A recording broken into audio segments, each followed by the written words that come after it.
Hello dear friends, very good morning. कैसे हैं आप सब। आज लेक्चर हम मॉर्निंग में अपलोड कर रहे हैं। संडे है, इसके बाद 9 o'clock हमारा जो गूगल मीट पे सेशन होने वाला है उसको भी हमें अटेंड करना है, इसीलिए अर्ली मॉर्निंग में इस सेशन को हमने लाइव कर लिया है। देखिए, इंडियन पीनल कोड भारतीय दंड संहिता एग्ज़ाम पॉइंट ऑफ व्यू से अपनी अच्छी खासी एक इम्पोर्टेंस रखता है। लेक्चर नंबर 9 है, इससे पहले हम टोटल 8 लेक्चर्स कवर कर चुके हैं। आज जनरल एक्सप्लेनेशन का लास्ट पार्ट है, जहाँ पे सेक्शन 38 से 52A तक हम कवर कर लेंगे, यानी कि जो चैप्टर 2 है जनरल एक्सप्लेनेशन, आज उस चैप्टर को हम फिनिश कर लेंगे।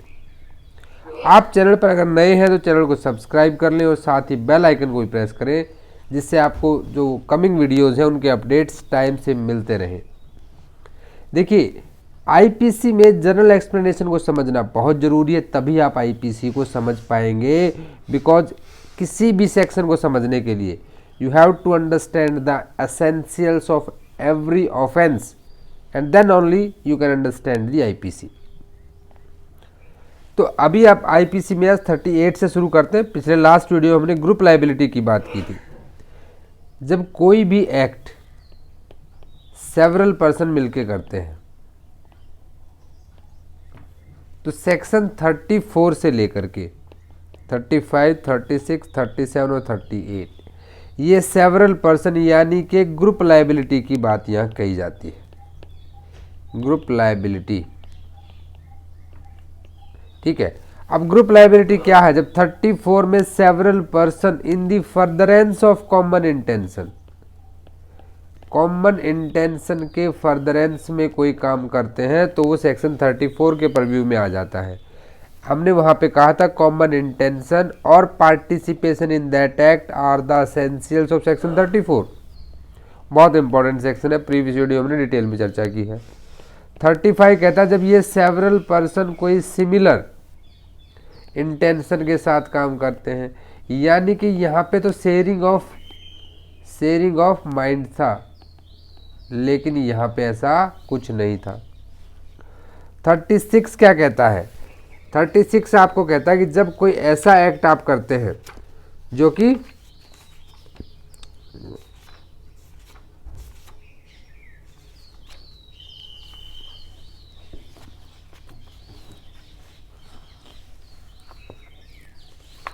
अब 36 कहता है कोई ऐसा इफेक्ट जहां पे partly bye cause, partly bye act and omission, भाई कुछ आपको करना था वो नहीं किया और कुछ आपने कर दिया, ऐसे कामों को 36 कवर करता है। 37 कहता है जहां कॉपरेशन किया जाए दो लोगों के द्वारा, दो या दो से अधिक लोगों कॉपरेशन करें, थोड़ा सा जहर तुम दो थोड़ा जहर मैं दूंगा, दोनों उसको मार देंगे। अब आती है बात 38 की। अब 38 क्या कह रहा है? जहां पे किसी क्रिमिनल एक्ट में, किसी भी क्रिमिनल एक्ट में अगर दो लोगों ने मिलकर कोई काम किया है तो हो सकता है कि दोनों को डिफरेंट पनिशमेंट मिले। क्या मिले? डिफरेंट पनिशमेंट मिले। अब आप यहाँ पे ध्यान से देखिए, हमने 34 की लास्ट लाइन में पढ़ा था कि उनको सेम पनिशमेंट मिलेगी, चाहे उसमें, जब हमने इसमें पोस्ट मास्टर केस जो अपना रेगुलर क्लासेस में तो काफ़ी वीरेंद्र कुमार घोष वाला केस डिस्कस किया था, जो लोग पोस्ट ऑफिस के बाहर खड़े थे उन दोनों को भी वही पनिशमेंट मिली थी जो कि अंदर में जो लूटने गए थे उनको मिली थी। अंडरस्टूड? लेकिन 38 थोड़ा सा इसके अपोजिट बात कर रहा है, यानी कि 34 को वापस पलट दिया 38 ने। क्या रीज़न है इसका? क्योंकि 34 में क्या है कि कॉमन इंटेंशन है, कॉमन इंटेंशन है। अब जैसे इसको समझिएगा ध्यान से, एग्जाम्पल मैं आपको दे रहा हूं, फॉर एग्जाम्पल आपको अच्छे से समझ में आ जाएगा कि मान लीजिए ए जो है इसकी दुश्मनी है किसके साथ? बी के साथ, और ये बी को क्या करना चाहता है? He want to kill, he want to kill, मारना चाहता है उसे ये, ठीक है, इसकी इल विल है इसके अगेंस्ट में।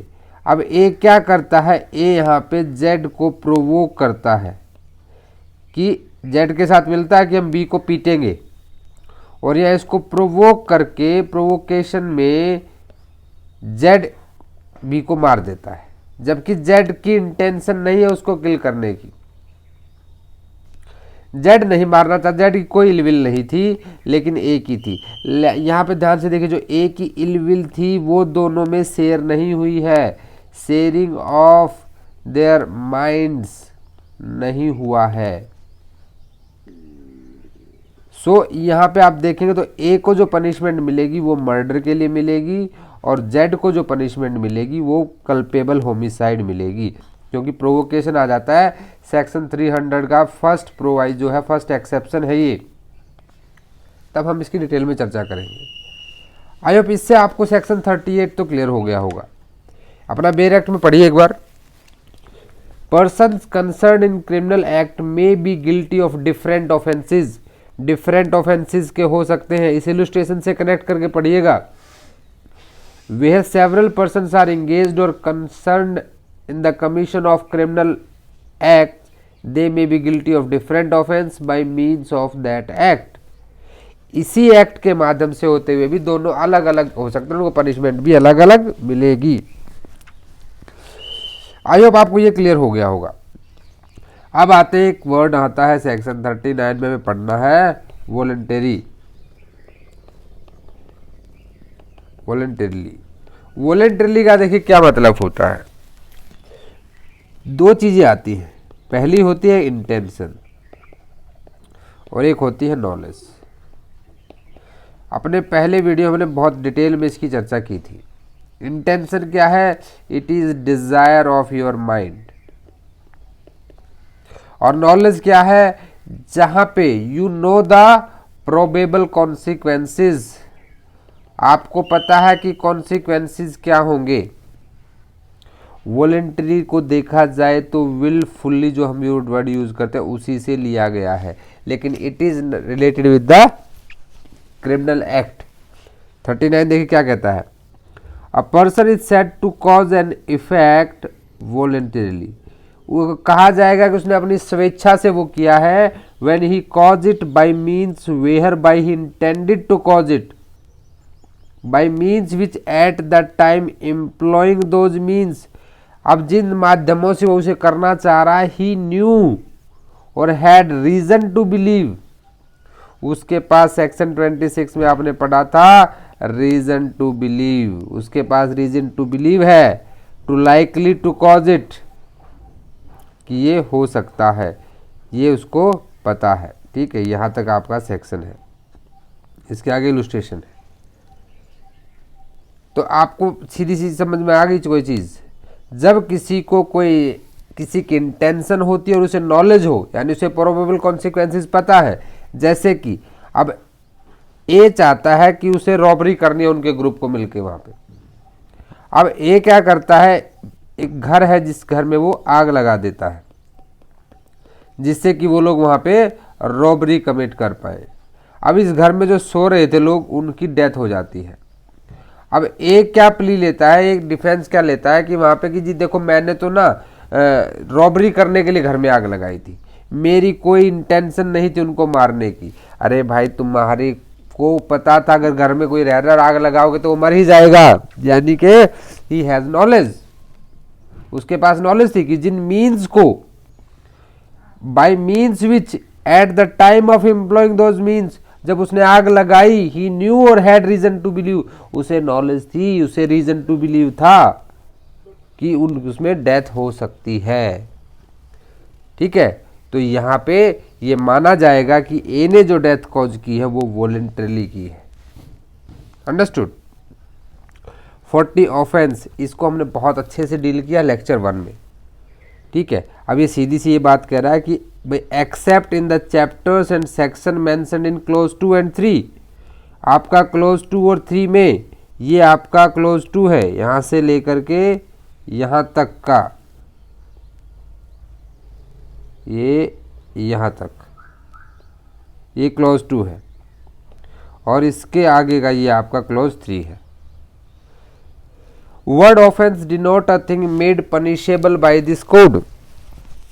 अब इस ऑफेंस की डेफिनेशन हम जर्नल क्लॉजेज एक्ट में भी पढ़ते हैं 1897 में। जब आप जर्नल क्लॉजेज एक्ट में जाते हैं तो सेक्शन 3 का 38 इसको डिफाइन करता है। ठीक है, वो बताता है कि इसकी एक्चुअल में डेफिनेशन क्या होगी। जनरल क्लोज एक्ट 1897 का सेक्शन 3 का क्लोज 38, डेफिनेशन वाले में हमेशा सब सेक्शन नहीं बोला जाता, क्लोज बोला जाता है, सो रिमेंबर इट। तो सेक्शन 3 का क्लोज 38 कहता है कि ऑफेंस शैल मीन एनी एक्ट और omission made punishable bye law for time being in force. देखो, जब किसी एक पर्टिकुलर एक्ट में कोई डेफिनेशन दी जाती है तो वो सिर्फ उस एक्ट पर लागू होती है, लेकिन जब वो डेफिनेशन जनरल क्लोजेज एक्ट में है तो इट मीन्स वो सभी जगह लागू होगी, हालांकि प्रिवेल करती है उस पर्टिकुलर एक्ट की, जब उस पर्टिकुलर एक्ट में उस ऑफेंस को डील किया जाता है। ठीक है, तो क्लोज 2 और 3 को देख लें, इसको हमने बहुत डिटेल में पहले चर्चा कर चुके हैं, तो आई होप आपको ये सारी चीज़ें क्लियर होंगी। अब आते हैं छोटी छोटी डेफिनेशन है। 41 कहता है स्पेशल लॉ क्या है? Law applicable to a particular subject not area, यानी कि जैसे आपका domestic violence act 2005, NDPS act, किसी एक पर्टिकुलर सब्जेक्ट पे जो काम करे ऐसे को स्पेशल लॉ कहते हैं। Local law, Haryana rent control act, Rajasthan rent control act, UP rent control act, ये सब क्या है? किसी एक पर्टिकुलर पार्ट पे। क्या Haryana rent control act Delhi में लागू हो सकता है? नहीं हो सकता। These are known as local law. Illegal और लीगली बाउंड टू डू, भाई इलीगल क्या है? इलीगल का मतलब है जो कुछ भी ऑफेंस बताया गया है जो प्रोहिबिटेड लॉ के द्वारा, वो आपका इलीगल है। या फिर जो आपके ऊपर सिविल एक्शन भी लिया जा सके, जरूरी नहीं कि क्रिमिनल एक्शन ही हो, वो भी इलीगल है। और जहाँ पे आप, जैसे हमने जेलर वाला जो इलस्ट्रेशन पढ़ा था हमारा सेक्शन 36 में, वहाँ पे इलस्ट्रेशन सी सेक्शन 36 का, अब देखिए वहाँ पे जेलर की ड्यूटी थी कि उसको खाना दे, legally bound to do, understood. अब 44 कहता है इंजरी किसे कहते हैं? कोई भी हार्म, एमसीक्यू है, इसको मोस्ट इंपॉर्टेंट मार्क कर ले कि जब कभी भी किसी की रेपुटेशन, माइंड, बॉडी, रेपुटेशन और प्रॉपर्टी, ये 4 चीज़ें हैं जहाँ पे इंजरी कॉज की जा सकती है। इंजरी का मतलब ऐसा नहीं किसी को चोट मार दी तो ही इंजरी होगी, so remember these things. 45 life, देखो पहले इंजरी गई, फिर इंजरी से क्या हुआ? घाव गहरा हो गया, जिंदगी चलेगी। 44 से याद रखिए भाई, किसी को 4 लठ मारे तो क्या हो गया? बेचारे को इंजरी हो गई। अब उससे क्या हुआ? उसकी लाइफ चलेगी। 45 लाइफ चलेगी तो क्या होगा? डेथ को, किस कहाँ चला गया? वो डेथ में चला गया। 46 क्यों चला गया? क्योंकि उसे एनिमल ने मारा था। ठीक है, तो death denotes death of human being unless contrary appears from the context. Animal देखिए किसे कहा गया है, ये भी एक इंपॉर्टेंट डेफिनेशन है, इसको भी आपको याद रखना चाहिए। Living creature other than human being, other than human being का लिविंग क्रिएचर कहा, यहाँ वर्ड पे ध्यान देना, क्योंकि आप कहेंगे कि जब सेक्शन 11 में पर्सन की डेफिनेशन पढ़ रहे थे तो आपने आर्टिफिशियल पर्सन भी कहा था। जब हम क्राइम के एलिमेंट पढ़ रहे थे तो क्राइम के एलिमेंट में पहला एलिमेंट क्या था? पर्सन, दूसरा मेंस रिया, तीसरा एक्टस रियस, फोर्थ क्या था? इंजरी, यही थे। अब आपने कहा था कि पर्सन में क्या किसी कुत्ते ने किसी को काट के मार लिया, मर गया, उसकी डेथ होगी काटने से, तो क्या कुत्ते को फांसी दे दोगे? मर्डर का नहीं होगा। ठीक है, तो यहाँ पे पर्सन की डेफिनेशन में आते हैं सेक्शन 11 की तरह नेचुरल और आर्टिफिशियल पर्सन, और एनिमल आता है अदर देन ह्यूमन बीइंग का लिविंग क्रिएचर। अब 49 कहता है कि जो ब्रिटिश कैलेंडर है ना भाई, उसके हिसाब से जनवरी, फरवरी, मार्च ये मंथ माने जाएंगे। ठीक है, अभी साठ, बैसाख, बसंत, इन चीज़ों को नहीं मानेंगे। 50 कहता है कि सेक्शन का मतलब क्या होगा? देखिए सेक्शन और आर्टिकल में हम पहले भी डिस्कस कर चुके हैं। आप कॉन्स्टिट्यूशन में आर्टिकल पढ़ते हैं और एक्ट्स में सेक्शंस पढ़ते हैं, इसका डिफरेंस भी हमने डिस्कस कर चुके हैं कई क्लासेस में। पुराने स्टूडेंट्स तो इसको अच्छे से जानते होंगे। आर्टिकल का मतलब होता है जो चीज़ अपने आप में पूरी हो, सेक्शन होता है जो किसी दूसरे पे डिपेंड करे, जो अपने आप में पूरा नहीं है। Section denote one of those portion of a chapter of this code which are distinguished by prefix numeral figures, यानी कि जैसे 50 है तो ये सेक्शन 50 है। ओथ, ओथ के लिए देखिए, ओथ के लिए एक ओथ एक्ट होता है। जब आप ओथ पढ़ते हैं तो ओथ का क्या है? कोई अफर्मेशन लेना, कसम खाना, तो इसके लिए ओथ एक्ट भी है, oath act 1969। The word oath include the solemn affirmation substituted by law for an oath, और एनी डिक्लेरेशन रिक्वायर्ड और authorised by law to be made before public servant और used for the purpose of proof whether in the court of justice और not. Court में देखा ना कि मैं गीता पे हाथ रख के कसम खाता हूं कि मैं कभी भी कोई गलत काम नहीं करूंगा, झूठ नहीं बोलूंगा, जो कहूंगा सच कहूंगा, सच के सिवा कुछ नहीं कहूंगा।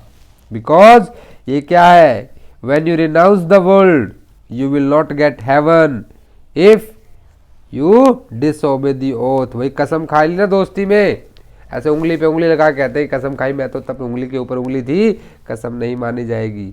क्या होता है दोस्तों में, ये बोलता है यार तेरी कसम भाई, दोस्त तेरी कसम, बोलता अच्छा झूठ बोलने कसम भी मेरी खाओगे, मुझे ही टपका दोगे तुम।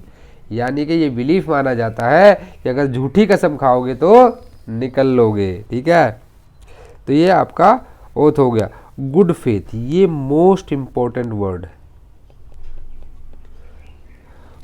ये क्या है, nothing is said to be done और believed in good faith which is done और बिलीव्ड विदाउट ड्यू केयर और अटेंशन। भाई विदाउट ड्यू केयर और अटेंशन अगर आपने कुछ भी किया है तो उसे गुड फेथ नहीं माना जाएगा। Understood. A thing shall be deemed to be done in good faith. अब इसको पॉजिटिव एंगल में बता रहा हूं मैं आपको, जो है नेगेटिव डेफिनेशन है, पॉजिटिव को लिख लीजिए। A thing is said shall be deemed to be in good faith when it is in fact done honestly, whether it is done negligently or not।